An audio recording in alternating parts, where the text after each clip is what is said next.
नमस्कार, आर्या न्यूज देख रहे हैं आप और मैं आपके साथ अलका सिंह। बुलेटिन में आपका स्वागत है। शौच के लिए तालाब किनारे गए बुजुर्ग की तालाब में डूबने से मौत हो गई है। मामला शहर कोतवाली क्षेत्र के पूर्वा मोहल्ले का है, जहां 4 ठेला लगाने वाले रामप्रसाद घर के बगल में स्थित तालाब किनारे गए थे। तभी अचानक बुजुर्ग का पैर फिसल गया और वो गहरे पानी में चले गए। मोहल्ले के आसपास के लोगों ने बुजुर्ग को तालाब से बाहर निकाला, लेकिन तब तक बुजुर्ग की मौत हो चुकी थी।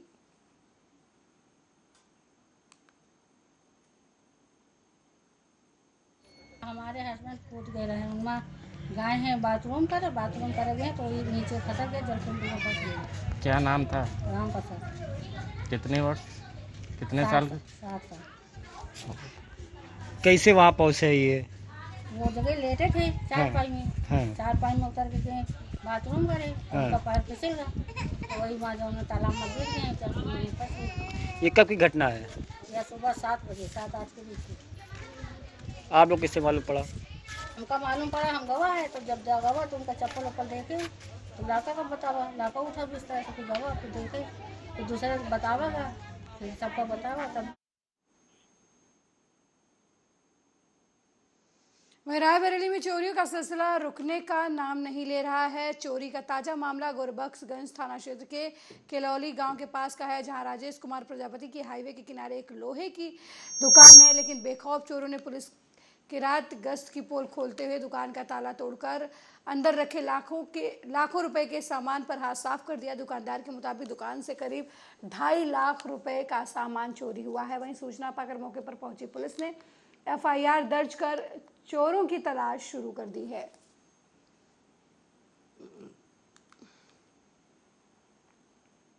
रात में 12 से 3 के बीच में चोरी हो गई थी। यहाँ दुकान की सारी मशीनें उठा ले गए और ये लोहा वोहा रखा हुआ था वो सब उठा ले गए। लगभग कितने का सामान था? लगभग कम से कम 2.5-3 लाख रुपए का सामान था सब। इसकी शिकायत आपने पुलिस को की? जी। ये रात में 12 से 3 के बीच में चोरी हो गई थी। यहाँ दुकान की सारी मशीनें उठा ले गए और ये लोहा वोहा रखा हुआ था वो सब उठा ले गए। लगभग कितने का सामान था? लगभग कम से कम 2.5-3 लाख रुपए का सामान था सब। इसकी शिकायत आपने पुलिस को की? जी। ये रात में 12 से 3 के बीच में। वहीं मुरादाबाद में GRP पुलिस ने चोरी के 151 मोबाइल फोन बरामद किए हैं, जिनकी मार्केट कीमत 30 लाख रुपए बताई जा रही है। SP GRP आशुतोष शुक्ला ने प्रेस कॉन्फ्रेंस के दौरान बताया कि कुछ धारकों को मोबाइल वापस किए गए हैं। जो लोग अपने मोबाइल लेने नहीं पहुंच सके हैं, उनको GRP पुलिस उनके एड्रेस पर पार्सल करेगी। वहीं इस दौरान SP आशुतोष शुक्ल ने मोबाइल बरामद करने वाली टीम को 10,000 रुपए नकद इनाम देने का ऐलान किया है। देखा यहाँ पर 151 मोबाइल जिनकी गुमशुदगी यहाँ थाना GRP मुरादाबाद में दर्ज की हुई थी, उसे बरामद करते हुए और उनके धारकों को प्रदान किया गया है।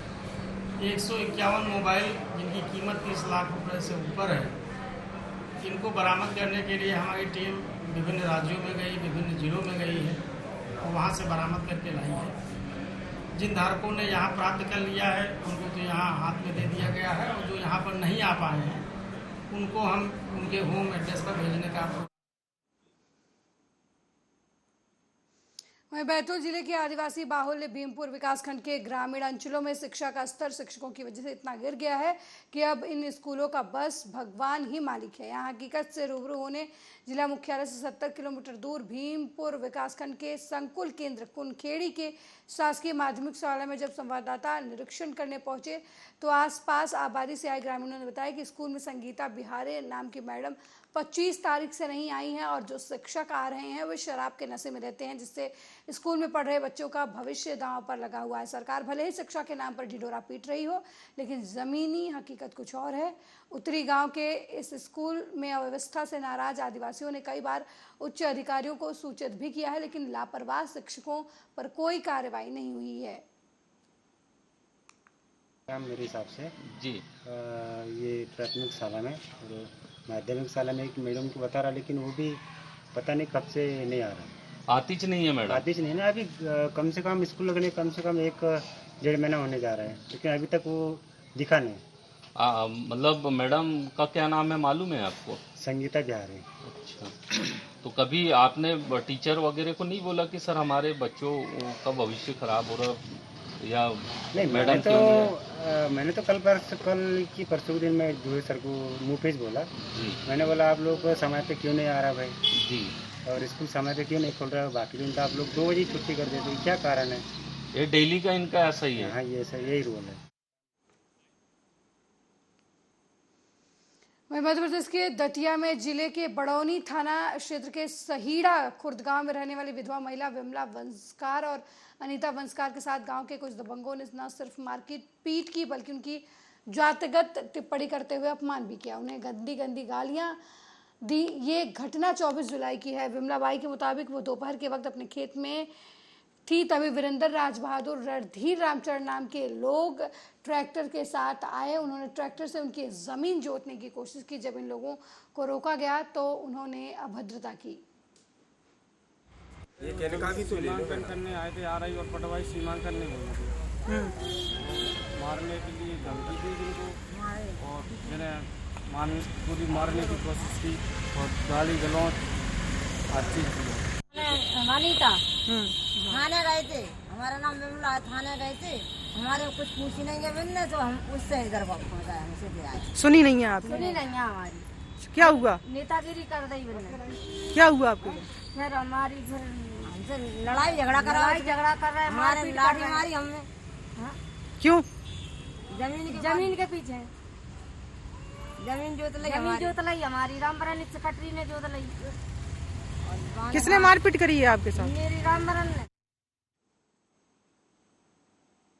मध्य प्रदेश के दतिया जिले में उन्नाव थाना क्षेत्र के गुजरा गांव में रहने वाले गौतम अहिरवार नाम के दलित युवक की मौत के मामले में पुलिस ने अभी तक कोई कार्रवाई नहीं की है। उनके परिवार के लोग पुलिस अफसरों के यहाँ चक्कर लगाते घूम रहे हैं, लेकिन इस दलित गरीब और बेबस परिवार की कोई सुनने वाला नहीं है। करीब 1.5 महीने पहले 17 जून को पैसे की लेन देन को लेकर गौतम अहिरवार की विश्राम परिहार और सूर्य गुज्जर सहित अन्य लोगों ने मारपीट की थी। उसे जातिगत गालियां देकर अपमानित किया था। से आए हैं जी। आनंद नाम है हमारा। हमारे भाई को गांव के ही लोगों ने मारपीट की पैसे के लेन देन के कारण। तो उसकी मारपीट की तो उसने घर पे जाके दादाजी को बताया, तो दादाजी ने कहा तू घर जा, शाम को बात करेंगे उन लोगों से। उसके बाद उसने फांसी लगा ली। लगाने के बाद आधा घंटे बाद उसके बाद हमने रिपोर्ट लिखाई थाने में, तो थाना प्रभारी बोल रहा है कि मतलब आज नहीं कल FIR के लिए थे, कई बार बोल चुके हैं। आवेदन SPO ऑफिस भी आए हैं देने, 4-5 बार आवेदन भी दे दिया, पर अभी तक इनके खिलाफ कोई कार्रवाई नहीं है। कौन थे आरोपी? आरोपी थे सूर्य गुर्जर, विश्राम परिहार और दलित गुर्जर।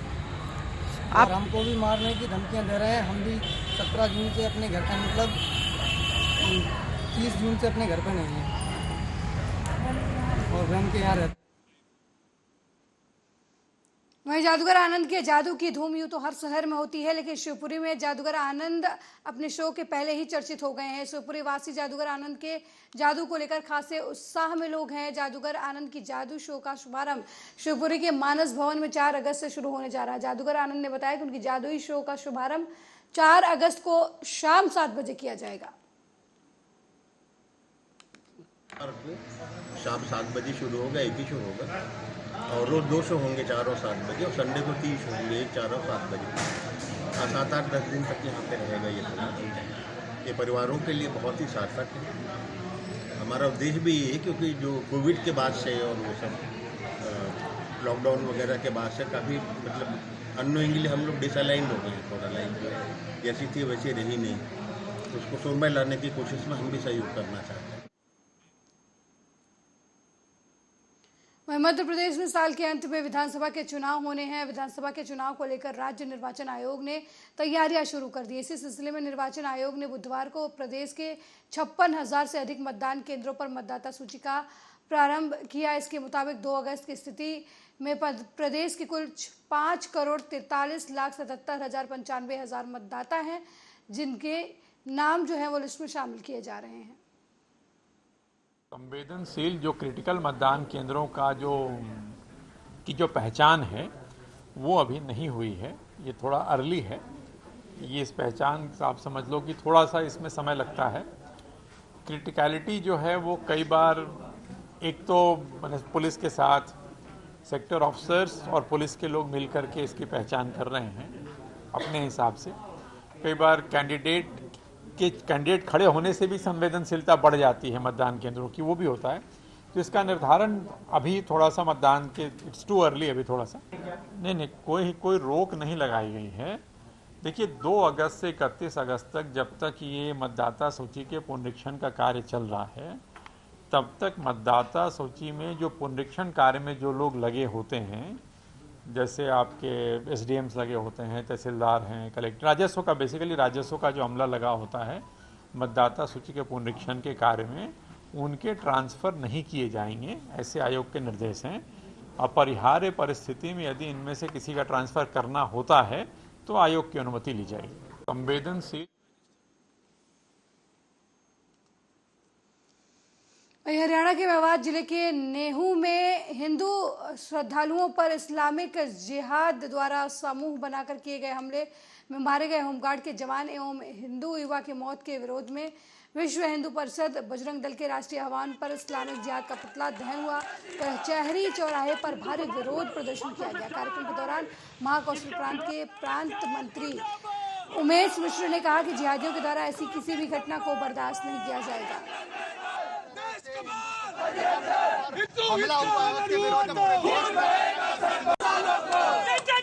आज विश्व हिंदू परिषद बजरंग दल के राष्ट्रीय आह्वान पर हमने इस्लामिक जिहाद का पुतला दहन किया है। अभी 2 दिन पहले हरियाणा के मेवात जिले में जो हमारे बजरंग दल के नेतृत्व में एक धार्मिक यात्रा निकाली गई थी, उस पर वहाँ के जिहादी मानसिकता के लोगों ने उस यात्रा को घेर के वहाँ पे गोलीबारी करी, पेट्रोल बम मारा गया, जिसमें हमारे कुछ पुलिस के जवान और बजरंग दल के कार्यकर्ता शहीद हुए। तो आज कैसा कुछ ज्ञापन का कार्यक्रम नहीं था। जिहादी आतंकवाद का ऐसा पुतला दहन कर संकेत दिया है उन सभी मानसिकता वालों को कि सुधर जाइए, नहीं बजरंग दल मैदान में है। आज विश्व हिंदू वर्दी के गिरोह में पुलिसकर्मी किस तरीके से गरीब लोगों का उत्पीड़न कर रहे हैं, इसका जीता जागता उदाहरण दतिया के बढ़ौनी में सामने आया है। बढ़ौनी के थाना प्रभारी रहे कमल गोयल ने अपने यहाँ पिछले 7 महीने से काम कर रहे एक विकलांग व्यक्ति मुकेश माझी के घरेलू कार्य के बाकी बचे 11,200 रुपए नहीं दिए, उल्टा उसे झूठे केस में फंसाने की धमकी दी, जिससे परेशान मुकेश पुलिस अधीक्षक प्रदेश शर्मा के पास अपना दुखड़ा लेकर पहुंचे और उनसे थाना प्रभारी रहे कमल गोयल से अपने बाकी पैसे दिलवाने की मांग की। गरीब व्यक्ति हूँ, इनने मेरे को आशा के 7,000 की महीने के काम करवाया, धमका के और उल्टा सीधा बोल के चलो मैं तुम्हें हिसाब करता हूँ और सामान भर के चले गए हैं। अब मैं साहब आया, एसपी साहब आया शिकायत करने के लिए, तो मेरे को धमका रहे हैं कि मैं तेरे को थाने पे देखता हूँ, आ जा। तो सर मैं गरीब भी हूँ और पैर से भी विकलांग हूँ और मेरी मिसेज भी हॉस्पिटल में भर्ती है और गरीब व्यक्ति हूँ। नाबालिग बच्ची की असमय मौत हुई है। ये नौनेर गांव थाना जिगना की रहने वाली है। बच्ची के संबंध में पोस्टमार्टम कराया गया था। अभी उसमें किसी भी प्रकार के कोई स्पष्ट डॉक्टर ने अभी मत नहीं दिया है। उसकी जो पार्ट्स हैं और जो स्वाब है वो सभी लिख के आज हम लोगों ने एक विशेष वाहक से एफएसएल रवाना किया है, जिसकी जांच तत्काल करने का मैंने अनुरोध भी किया है। बच्ची की जो मां है उसके हम लोगों ने कथन दर्ज करा रहे हैं और जो उसमें रिपोर्ट में आएगा उसके अनुसार। मध्य प्रदेश के दतिया में मतदान के प्रति मतदाताओं को जागरूक करने के लिए कलेक्टर संदीप मार्किंग और एसपी प्रदीप शर्मा ने हरी झंडी दिखाकर रथ को रवाना किया। जिले में मतदान का प्रतिशत बढ़ाने के लिए पात्र मतदाता अधिक मतदान करें, इसके लिए प्रशासन की तरफ से प्रचार किया जा रहा है ताकि लोग मतदान के प्रति जागरूक हो।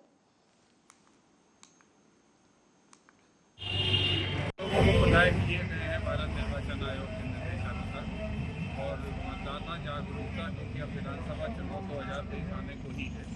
आज से मतदाता सूची के संक्षिप्त पुनरीक्षण का कार्य प्रारंभ हुआ और हमारा ऐसा मानना है कि सारे BLO और पटवारियों और सेक्रेटरी को आइडेंटिफाई किया गया, उन सबके खिलाफ की कार्रवाई की जा रही है। कलेक्टर साहब के मार्गदर्शन में एक राजस्व की और पुलिस की संयुक्त बैठक भी की गई है।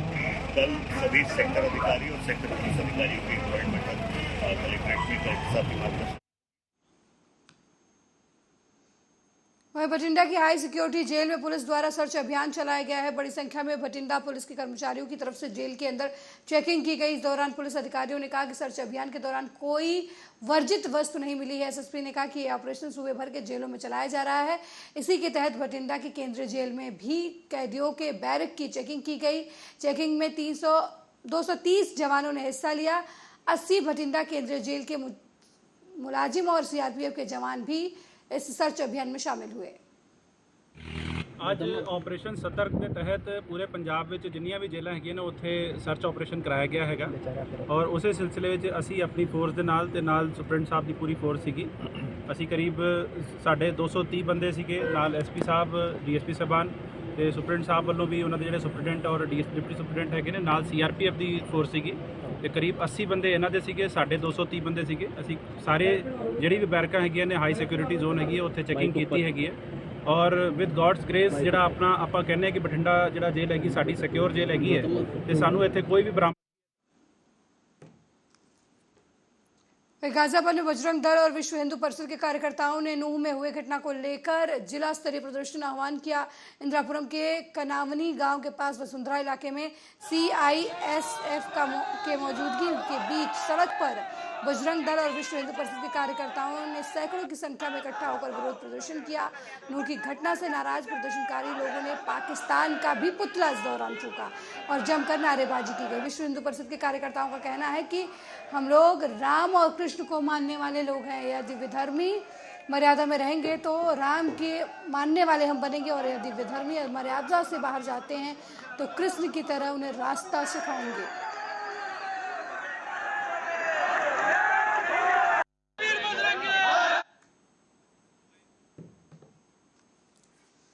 रायबरेली में चोरी की घटनाएं दिन पर दिन बढ़ती जा रही हैं। चोरों ने एक बार फिर मंदिर को निशाना बनाया है। मंदिर में रखे पीतल के घंटे सहित कीमती सामान चुरा ले गए हैं। चोरी का यह मामला गुरबख्शगंज थाना क्षेत्र के खगिया खेड़ा गांव का है, जहां काली बाबा मंदिर में बेखौफ चोरों ने मंदिर में टंगे पीतल के घंटे और पूजे की थाली के सहित बैटरी पर हाथ साफ कर दिया है। सुबह जैन मंदिर के पुजारी मंदिर पहुंचे तो उन्हें घटना की जानकारी हुई। फिलहाल पुलिस ने शिकायत के आधार पर तहरीर लेकर एफआईआर दर्ज कर लिया है और मामले की जांच में जुट गई है। यहाँ जो है घंटे लगे हुए थे 15-20 किलो जी यहाँ मंदिर में, वो रात में चोरी हो गए। उसके बाद जो है जल चढ़ाने के लिए तांबे के लोटे और ये प्रसाद बांटने के लिए पीतल की कटोरियाँ और यहाँ साउंड बजाने के लिए बैटरी रखी हुई थी। उसके बाद जो है करीब 10 किलो यहाँ प्रसाद रखा हो जो जिसको बांटते हैं सुबह शाम, वो सारा कुछ यहाँ से चोरी हो गया है। इसकी सूचना संबंधित थाने को दिया। कितना नुकसान, कितना जो है बाबा मंदिर से चुरा कितना घंटा चोरी हुआ है? 4-6 घंटे थे। छोटे थे या बड़े थे? कुछ बड़े भी थे, कुछ छोटे भी थे। फिर की सूचना जो है संबंधित थाने में दी गई? 100 नंबर को दी गई। मुस्लिम पक्षी ज्ञान व्यापी परिसर में एएसआई सर्वे रोकने को लेकर हाई कोर्ट ने याचिका खारिज कर दी है। चीफ जस्टिस प्रीतिंकर दिवाकर ने कहा कि सर्वे पर लगी रोक हटाई जाती है। कोर्ट ने एएसआई सर्वे को लेकर एएसआई की तरफ से दिए गए हल्फनामे के बारे में कहा कि हल्फनामा अब अविश्वास करने का कोई आधार नहीं है। हल्फनामे में एएसआई ने कहा है कि उसके सर्वे में ज्ञान व्यापी परिसर में किसी भी तरीके का 1 इंच भर भी नुकसान नहीं होगा। हाईकोर्ट ने वाराणसी लोअर कोर्ट के सर्वे कराने के आदेश को भी सही माना। आगे की कार्रवाई करने को कोर्ट ने अब रास्ता साफ कर दिया है। कोर्ट ने अंजुमन इंतजामिया की पिटीशन को रिजेक्ट कर दिया है। हमारे हर एक आर्गुमेंट को कोर्ट ने मान लिया है और जो सबसे केंद्र बात थी, कोर्ट ने कहा कि जब एएसआई ने एफिडेविट दे दिया है तो एएसआई को डिसबिलीव करने का कोई ग्राउंड नहीं बनता है। और जो सबसे इम्पॉर्टेंट बात है, अंजुमन इंतजामिया के 2 आर्गुमेंट्स थे कि स्टेज पे सर्वे नहीं हो सकता है और ये एविडेंस लीड करने की एक्सरसाइज है। कोर्ट ने उसको रिजेक्ट किया और जो मेरे जितने आर्गुमेंट्स थे कोर्ट ने उसको इन टोटो माना है। इसलिए हम ऑनरेबल इलाहाबाद हाई कोर्ट का बहुत शुक्रिया अदा करते हैं और साथ ही साथ कोर्ट ने डिस्ट्रिक्ट कोर्ट वाराणसी के फैसले को तत्काल प्रभाव से लागू कर दिया। इतनी बड़ी जीत मानते हैं? बहुत इंपॉर्टेंट फैसला है। देखिए, केस है, इसको जीत या हार के रूप में नहीं देखना चाहिए। केस है, केस हम लड़ रहे हैं और एक इंपॉर्टेंट फैसला है। एएसआई सर्वे से बहुत सारी चीजें क्लियर होंगी। सर्वे तत्काल प्रभाव से चालू हो सकता है। कोर्ट ने